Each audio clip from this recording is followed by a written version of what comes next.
So, hello.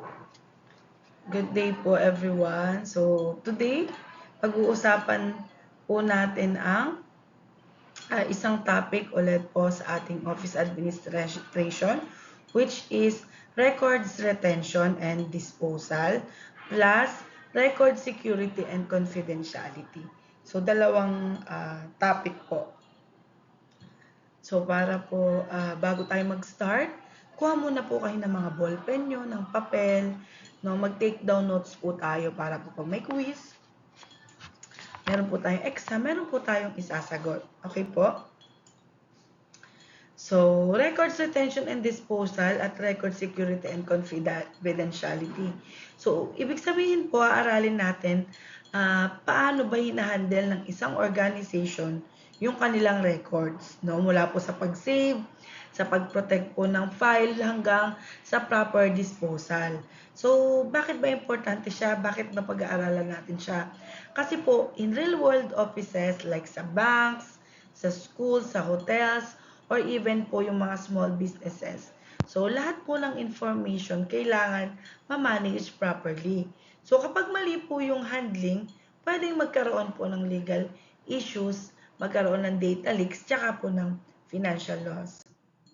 So, learning objectives. So, by the end of this lesson, dapat kaya nyo nang maintindihan kung gaano katagal tinatago yung records, paano siya dinidelete safely, and paano po pinoprotektahan yung confidential information, no? So, ma-apply nyo po yung proper practices in office settings and analyze real-life scenarios. So, isipin nyo na parang kayo na yung nasa office staff, kayo na yung may hawak ng importanteng documents ng company. So, introduction po ulit tayo sa records management, no? Recap. So, what are records? Ano nga ba ang records? Records are any recorded information created or received by an organization. No? So, hindi lang siya papel. Pwede rin siyang digital. Halimbawa, yung email, di ba? Ang email po, ginagamit yan na communication mo with the clients and to other people. Receipt, yan naman yung proof of payment mo, no? So, contracts, ayan yung mga legal agreement na napag-usapan nyo. So, reports, ayan yung sales reports, performance report. So, employee records, yan yung mga personal data ng mga workers mo. So, halimbawa kung may online shop ka, yung orders ng customers mo, record na po yun, di ba? So, kayo, ano ba yung example ng records na ginagamit nyo everyday, di ba?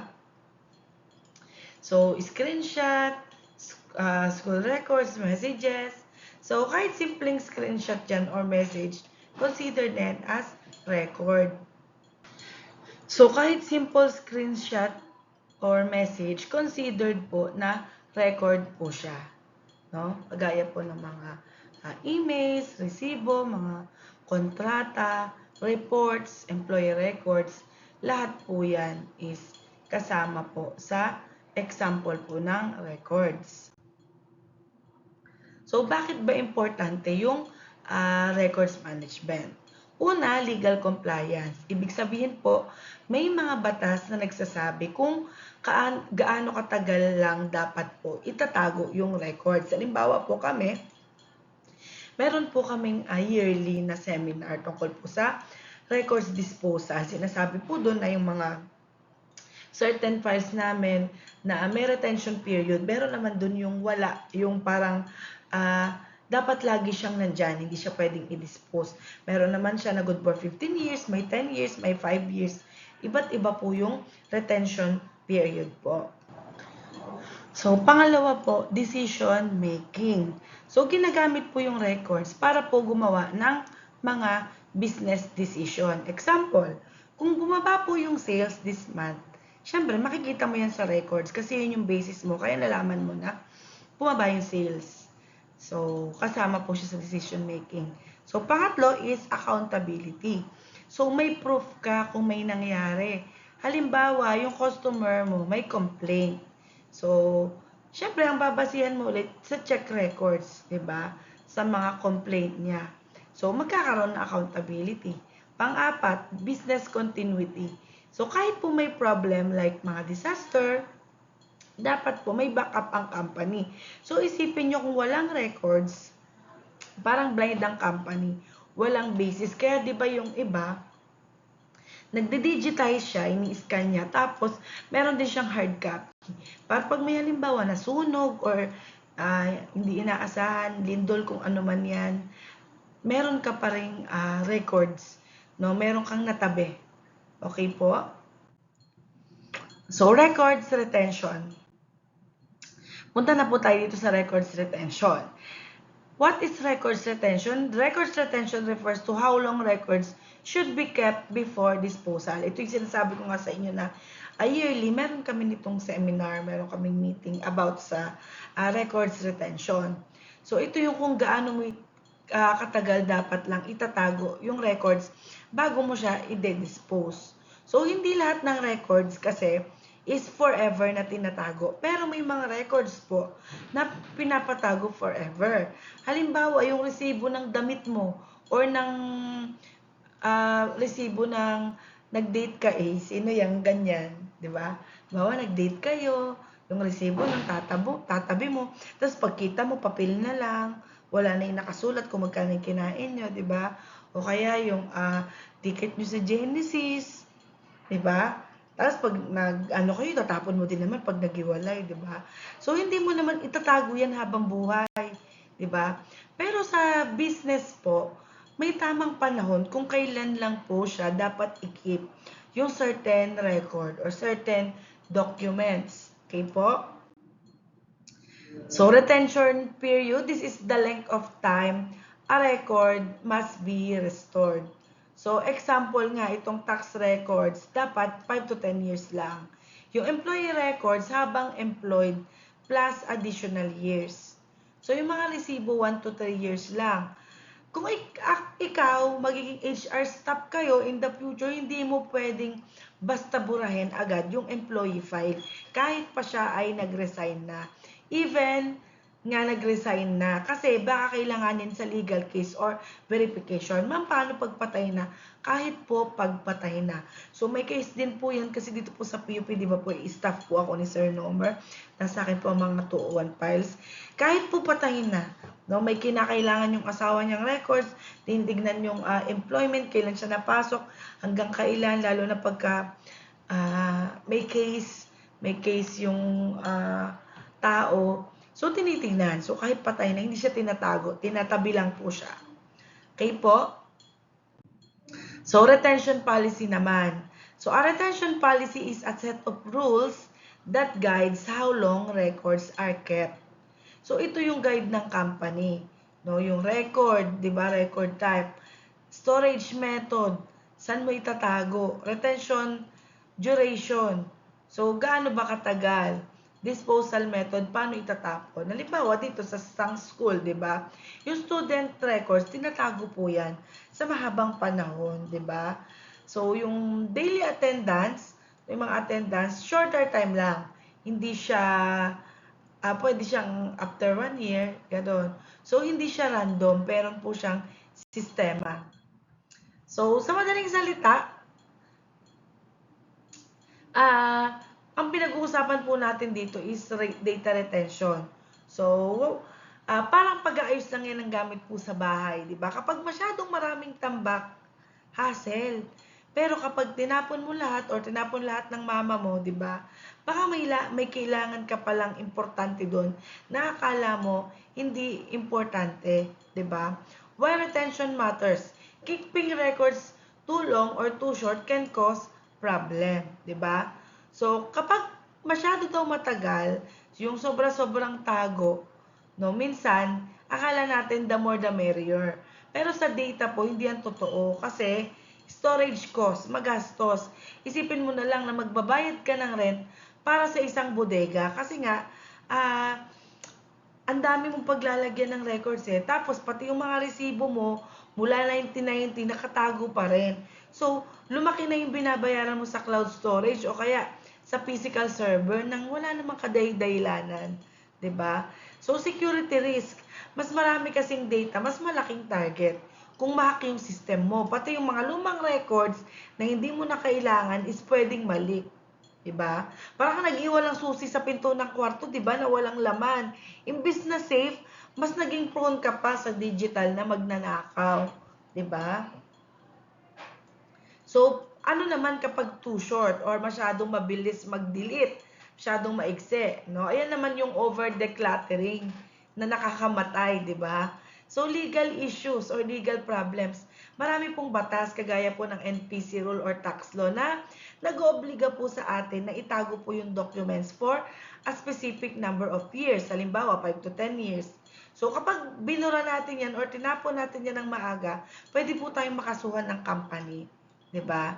So, loss of important data. So, parang kulang ka sa evidence. Kung sakali po magkaroon ng demandahan o reklamo yung client, wala kang resibo para po ipagtanggol yung sarili mo. So, ang golden rule, kailangan po nating sundin yung tamang retention policy. Kasi kung dinilit natin agad yung financial records dahil puno na yung memory, tapos yung BIR biglang nag-audit. So, magkakaroon po tayo ng malaking problem. Diba? So, wala kang maipakita. Kaya automatic po, magpe-penalty. O kaya, yun nga po, magmumulta tayo ng malaki. So, in short po, wag po tayong hoarders. Pero wag din po tayo delete ng delete. Dapat, saktong balanse lang po, based sa kung ano po yung hinihingi po sa atin ng batas. So, retention schedule. Retention schedule is a table that shows how long each record should be kept. No? So, tingnan natin to. So, para po sa tax purposes at labor claims, kung mag-audit po yung BIR o magrereklamo po sa DOLE, may proof ka na tama yung binayad mo sa tao. Diba po?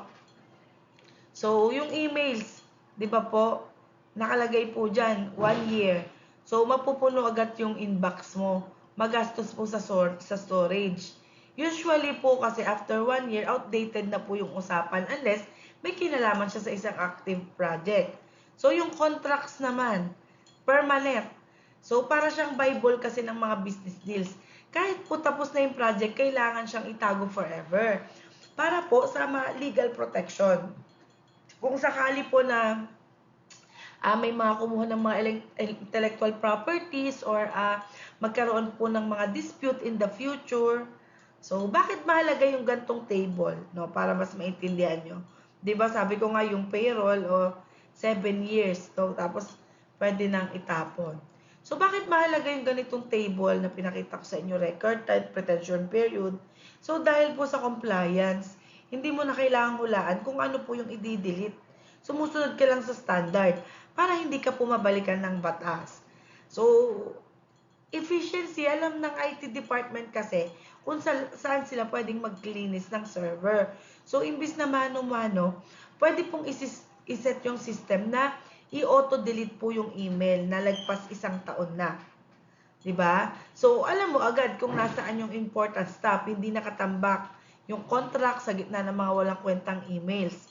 So, class, tandaan nyo po lagi ha, ang pagdidelete po ng data sa tamang oras is hindi po siya pagtatago ng evidence. Kundi, ang tawag po doon is smart management para po hindi po tayo malunod sa digital na kalat. So, magulo rin po kasi pagkalat-kalat, masyadong madami. So, dapat po organize. So, dito naman po tayo sa records disposal. So, what is records disposal? Records disposal is the process of destroying or deleting records that are no longer needed. So, records disposal is the process of destroying or deleting records that are longer needed. So, after ng retention, syempre next is disposal.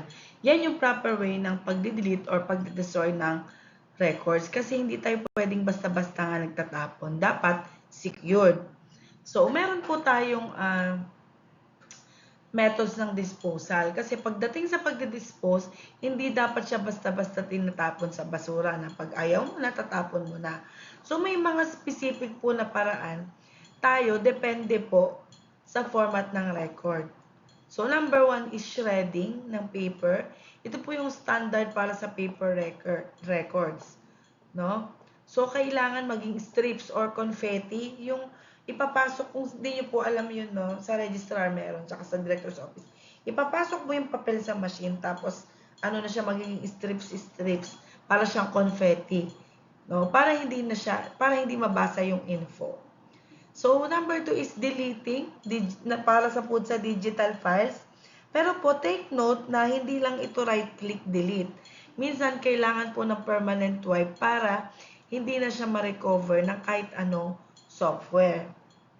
Burning. So, ginagawa lang po yun kung authorized. Kadalasan sa mga top secret documents. Pero kailangan ng proper facility para safe. Kasi may batas tayo na bawal magsunog eh. Recycling. Pwede siya sa mga papel na non-confidential. Kagaya ng mga old flyers or brochure. Pwede mo siyang gawing scratch paper. So, wag po nating tatapon ng buo yung mga resume ng applicants kasi marami siyang personal info. So, dapat po yan nakashred bago po mapunta sa basurahan. So, bakit ba tayo nag-effort mag-shred or mag-delete ng maayos? So, kasi kapag mali yung disposal, ang result po is data leak. So, kaya importante po ang proper disposal. Improper disposal can lead to data leaks. Kahit po itinuring na nating basura yung isang document, sensitive pa rin po yung information na nandun hanggat readable pa siya. Diba? Halimbawa nga, diba, throwing documents without shredding, identity theft risk. Kasi may mga cases po na yung mga documents na nakakuha po sa basura ay ginagamit po sa identity theft.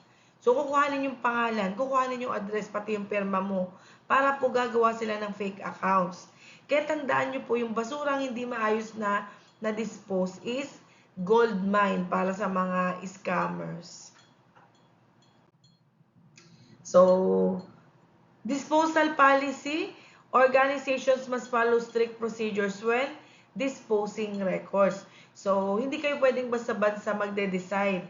O kaya yung isang staff na, luma na to, sunugin ko na kaya to. So, may sinusunod po tayong process. Number 1 is approval process. Dapat po pirmado ng supervisor or records officer. So, number 2, documented. May listahan dapat po tayo ng mga dinilit or sinira. So, witnessing disposal. Para po sa mga super confidential files, dapat po may nakatingin habang sinisira yung records para po sigurado po na may testigo ka, 'di ba? So, isipin nyo, halimbawa, naglalakad kayo sa hallway. Tapos, may nakita kang folder nakalagay confidential files, no, sa basurahan. Pero hindi siya shredded, buong buo pa, naka-folder pa. Anong gagawin mo? So, wag mong hayaan lang. Dapat i-secure mo. I-report mo siya sa authority. Siguraduhin mo na dadaan siya sa tamang disposal protocol. So, yun siya. So, yung accountability po kasi hindi lang siya trabaho ng IT or ng records manager. Trabaho po yun ng lahat ng employee, lalo na kung yung documents is dumaan sa kamay mo. So, record security. So, simple lang po yung logic dito. So, what is record security? Record security means protecting records from unauthorized access, loss, or damage. So, security lang to, no, or protection. So, isipin nyo ang records po, yan po yung parang ginto, no, yung kayamanan ng isang company. Kaya kailangan po natin siya i-secure. Kailangan natin siyang bakuran. So, pinoprotektahan po natin ang records laban sa tatlong bagay. Di ba nga? Sa unauthorized access, yung mga taong walang permiso na makakita ng files. Siyempre, sa loss, para hindi tayo mawalan ng kopya, and sa damage, para siya hindi masira o maging unreadable yung information. So, meron po tayong types ng security threats. So, mas maganda po kasi kung mas maiintindihan natin siya. 'Di ba? Ano ba yung mga threats or panganib sa ating records? So ano naman po yung threats? Yan naman po yung mga panganib sa mga records po natin. So hindi lang basta hackers na, di ba, ano bang ano nyo pag hacker? Yung mga naka-hoodie, mga ganyan. So minsan kasi, tayo mismo po yung threat, no? Hindi ibang tao. So theft and hacking, yan po is ginagawa yan intentional, no? May intention yung tao, either gusto nilang kumita ng pera or ano, no? So mapapisikal na nakaw ng folder or digital na napapasok po sa system. Ang goal nila is makuha po ang info nyo, 'di ba? So yung fire tsaka po flood, ayan mga, well, hindi natin siya control. Kasi si Lord nang bahala dyan eh, di ba? So isipin nyo kung lahat ng records po natin is hard copy lang. Paano pag bumaha? Paano pag may sunog, di ba? So wala na po tayong backup. So wala tayong mababawing data, magbaback to zero po tayo, no? So human error, yan po yung pinaka common pero madalas nating ma-overlook. Minsan, sa pagmamadali or dahil sa relax tayo mismo, tayo mismo po yung nagbubukas ng pinto para sa mga threats, 'di ba? Example scenario, isipin mo ano ka, nasa biyahe ka, no? Or nasa coffee shop ka or milk tea shop, tapos naiwan mo yung laptop mo doon. So, syempre, kahit may password yan, kung hindi encrypted or protected ang files mo, pwede pong mag-result yan sa major data leak. Malilik nung makakuha. So, ang security threat po is hindi lang virus. Minsan, yung simpleng pagkalimot lang po natin, tas na-access ng iba, di ba? Halimbawa, may nanghiram ng laptop mo, tapos naka-automatic yung messenger mo. Ngayon, si Pakialam Mehera, pinahiram mo na ng laptop na ngailan pa nagbasa. Tapos nilik niya yung mga nabasa niya doon. No, halimbawa, ako, teacher ako. So, syempre, itong laptop ko, dito ko ginagawa yung mga exam, mga quiz, class record. Halimbawa, merong akong pinahiram na estudyante. Tapos, yung nangialam siya, so kumalat, nagkaroon ng leakage. So, ganyan po, pag hindi tayo maingat. So, physical security. Physical security protects paper records. So, para sa mga paper records, kailangan natin ng physical barriers. Hindi po sapat na nakapatong lang sila sa desk. So, lock cabinets. Example, lock cabinets, dapat laging may susi. Yung mga filing cabinets. So, dapat may CCTV. Tsaka may mga restricted rooms. Dapat po, may monitoring, hindi sa public park ang records room na pwedeng tambayan ng kung sino. Kaya may nakalagay dyan, di ba, na authorized person only. Kasi hindi pwede pong kung sino-sino ang pumapasok. So, pansinin nyo po yun sa HR office, karaniwan, ayan po ay restricted area. Hindi po pwedeng basta-basta pumasok yung kahit sinong staff, tsaka maghalungkat po doon ng 201 files ng mga katrabaho nila kasi may privacy po dapat. Digital security. For electronic records, we use digital security. So, hindi sapat na nakatago lang sila sa drawer. Dapat secured sa paligid. 'Di ba? Yung sa digital. So, ito naman ay sa physical. Ito naman digital. So, lalagyan mo ng mga password, 'di ba? Yung mga files ng encryption para hindi siya madaling mabuksan, no? Firewalls para hindi siya madaling ma-virus. Tapos, backup systems. 'Di ba? Kasi nga hindi natin inaasahan kung anong pwedeng mangyari. So dapat may mga backup ka. Save mo siya sa drive, tapos save mo rin siya sa hard drive, 'di ba? Sa Google Drive, tapos sa hard drive para marami kang kopya. So, access control. So, not everyone should access all records. Sabi ko nga, kagaya nung HR file, only HR. Kasi ang rule sa records management, dapat hindi nga lahat may access. Yan po yung tinatawag nating need to know basis. Ibig sabihin, makikita mo lang po ang info kung kailan mo siya kailangan sa trabaho mo. No, kung kailangan mo, dun mo lang siya makikita. So, ang HR files, gaya po nung mga, sa HR files po kasi naglalaman po kung magkano yung sahod mo, ganon. So, para sa amin lang yon sa HR department. Hindi pwedeng makita ng sales or IT team dahil wala naman po silang kinalaman doon eh. 'Di ba? So, dito po sa school setting natin, 'di ba? Ang may access lang po sa student records ay ang registrar. Especially po si Sir Michael kasi siya po ang records officer. And syempre, yung mga staff natin, si Ma'am Arlene tsaka si Ma'am Che, kasi sila po yung gumagawa ng student records. 'Di ba? So, student assistants, hindi po dapat kasi student assistant lang yan eh. 'Di ba? So, pwedeng i-leak nila. So, confidentiality. Dito na po tayo sa confidentiality. Ano naman yung confidentiality? It means keeping sensitive information private. Kaya nga confidential eh. Diba? So, simple lang po yung concept. Keeping the information private. So, hindi dahil may access ka, pwede mo na siyang ikwento sa iba. Ang confidentiality po ay tungkol sa tiwala. Kapag yung isang tao o kumpanya is nagbigay ng information sa atin, inaasahan nila na hindi ito ipapakita sa mga taong walang kinalaman doon. Tandaan nyo po yan, information is power and we must handle it with integrity kasi kung ikaw ay nag-i-spill, ikaw ay whistleblower, nag-i-spill ng mga hindi mo dapat ini-spill, halimbawa, OJT, nag-OJT kayo, lahat ng maririnig nyo dun sa office, hindi nyo siya pwedeng ikwento sa iba. Dun lang. Bakit? Pag kumalat yon, pwede kang makasuhan. No? So, ang confidentiality doon lang. No? Wala dapat kayong kinalaman doon. 'Di ba? Dapat meron kang integridad. No? Gusto mo ba yun? Tawagin kang chismosa. So, dapat, kung ano lang yung narinig mo, yun lang po. Next. So, pag-usapan naman natin ngayon yung types of confidential information. So, ano yung mga yan? Meron diyang tatlo. 'Di ba? Kasi hindi lahat ng records pare-pareho po ng sensitivity.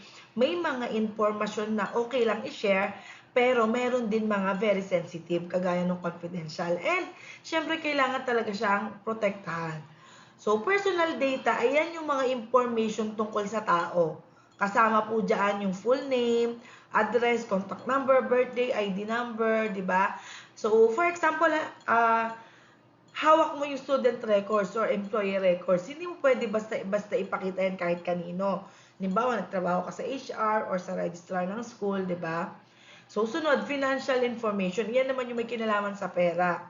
Di ba? Bank details, salary, expenses, company profits.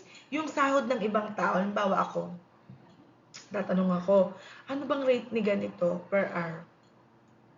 Hindi ko siya pwedeng sabihin. Kasi confidential po yun eh. 'Di ba? May Data Privacy Act. So, confidential po yun.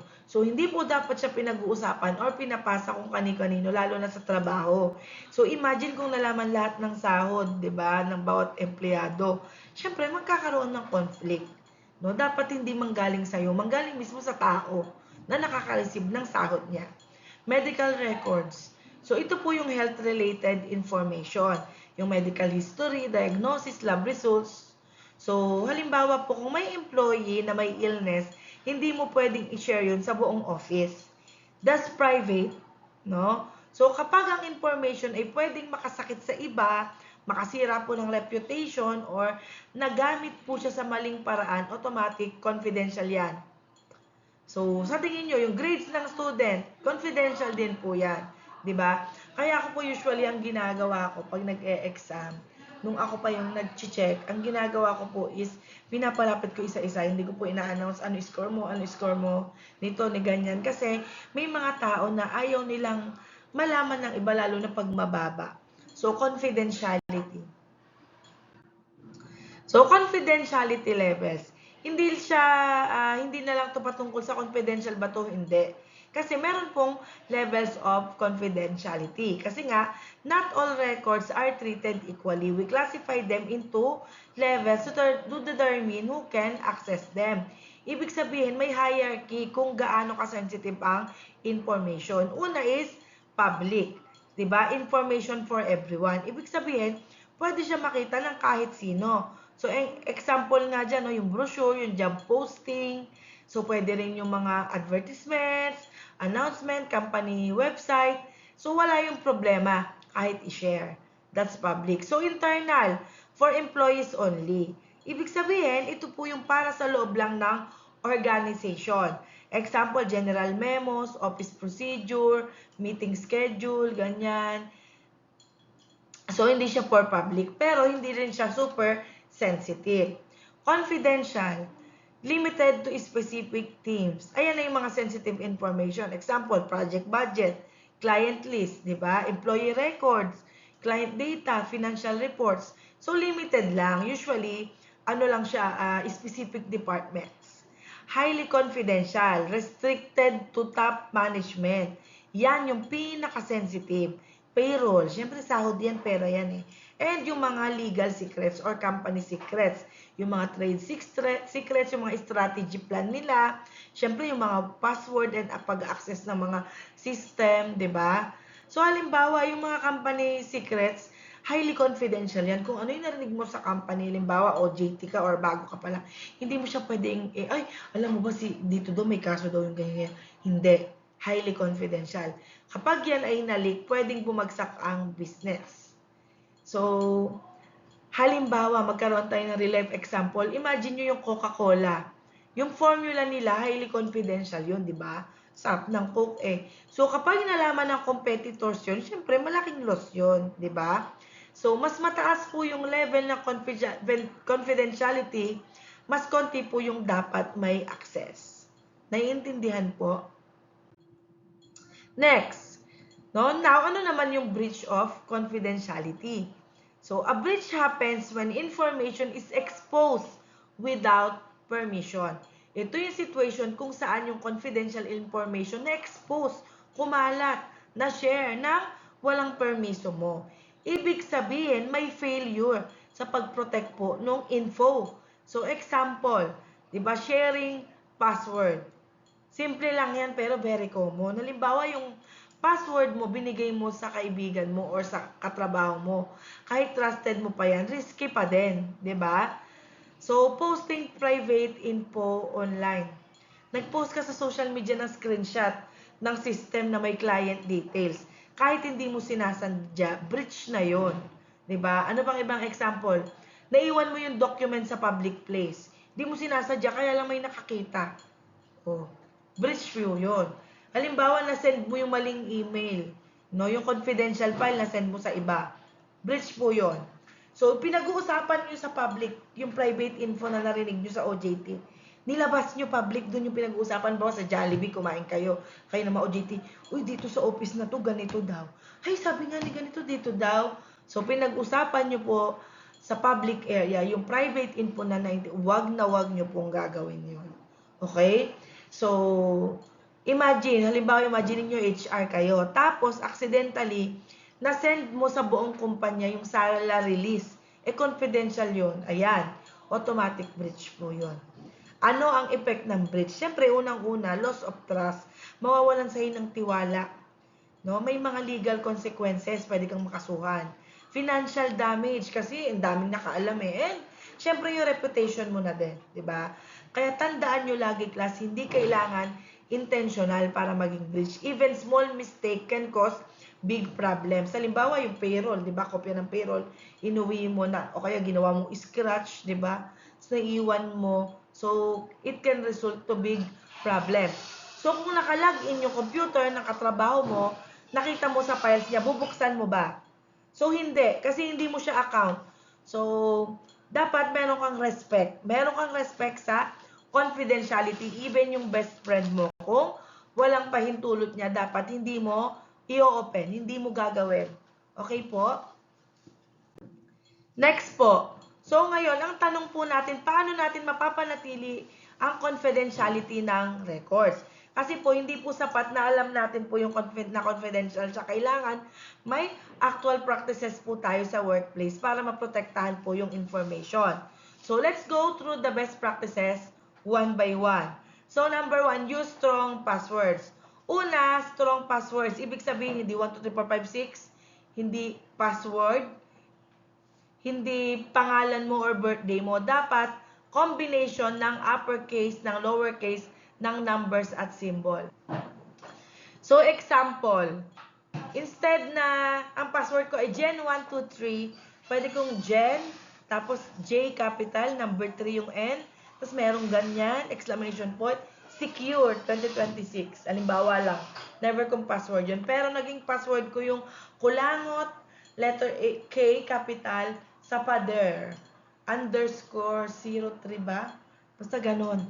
'Di ba? Wala na akong maisip eh. Dapat yung hindi mahuhulaan eh. Parang lahat ng sinabi ko hindi strong. Nilagay ko kulangot sa pader. Totoo po yun ha. Pero ngayon nagpalit na ako ng password kasi ano ako yung makakalimutin. No? So, naging password ko talaga siya. 'Di ba? Kung ano-ano yung nagiging password ko, minsan kung ano yung nakikita ko, ganon. So, kailangan po strong ang password. So, bakit importante yun? Kasi kung mahina ang password mo, madaling mahack yung system. Lahat ng record files mo, pwedeng ma-access ng ibang tao. So, maraming companies po yung nahack, alam nyo ba? Dahil lang weak yung password. Even Facebook, even Gcash. 'Di ba? So, limit access. So, hindi porket may file ka, ibig sabihin lahat pwede na makita. Halimbawa yung HR records. Dapat HR department lang. Student grades, ako lang makakakita niyan, ang registrar, tsaka po si Ma'am Hanilin. Siya po kasi siya po ang head of academic department programs, and si Ma'am Iya yung staff sa director's office, and si director, sila lang po. Financial data, so syempre dapat accounting lang yan. So may tinatawag po kasi tayong need to know basis, ibig sabihin, so ulitin ko ha, may tinatawag po tayong need to know basis. Kung hindi mo siya kailangan sa trabaho mo, hindi mo dapat ina-access. Halimbawa, sa hotel, kung ikaw, front desk staff ka, alam niyo yung front desk, yung nasa unahan yung, welcome po, ganyan-ganyan, tapos sa kanya kayo magpapabook, tatanong mo kung, tatanong niya sa inyo kung may reservation ba kayo, ganon. So, hindi mo kailangan makita yung salary ng employees. Hindi ka dapat may access, kasi front desk officer ka, di ka ma-accounting eh. Okay? Tapos, secure disposal. Dispose records properly. 'Di ba? Kahit tapos na gamitin yung records, hindi ibig sabihin pwede mo na siyang itapon. So, mali. 'Di ba? Itapon sa basurahan ang documents. 'Di ba? So, dapat i-shred muna. 'Di ba? Sabi ko kanina, i-shred, i-permanently delete yung file. Siguraduhin mo na hindi mare-recover. Bakit? Kasi kahit basura na siya, pwede pa rin siyang gamitin sa fraud or identity theft. 'Di ba? So, avoid sharing sensitive info, yung sinabi ko sa inyo kanina, and i-lock nyo po yung files and devices nyo para po hindi ma-access ng iba. So, real life scenario, may ganun pong nangyari. 'Di ba? Nag-computer siya. So, syempre sa computer, nag-chat siya, messenger. Tapos, nawalan ng kuryenteng bigla. Eh di syempre, hindi na na-log out. So, merong sumunod na tao na gumamit. Ang ginawa niya, in-screenshot niya, binasa niya yung messenger na hindi kanya, in-screenshot niya lahat ng message. No? So, pwede pong makasuhan yon. Kasi po, hindi secure eh. So, maganda po, i-lock nyo po yung files and devices, and ayun nga, huwag kayong mapakialam, 'di ba? So, halimbawa, may coworker kayo humihingi ng client info, ibibigay mo ba? So, pag-isipan mo muna, 'di ba? Pero usually, hindi pwede. So, kung authorized siya at kailangan niya for work, pwede. Pero kung curious lang siya, walang proper permission, hindi pwede. Halimbawa, uy, atin-atin lang, tutropa lang tayo. Ano bang sahod ni ano? 'Di ba? O, pwede mong sabihin na, sorry, confidential po yun. Please coordinate with the authorized person. So, ako ganon. Yan ang ano ni ano, anong rate niya. Ewan ko, tignan mo, ay, naku, wag na, sa kanya mo tanong. 'Di ba? Kasi, mamaya makasuhan ako. 'Di ba? So, ganun po.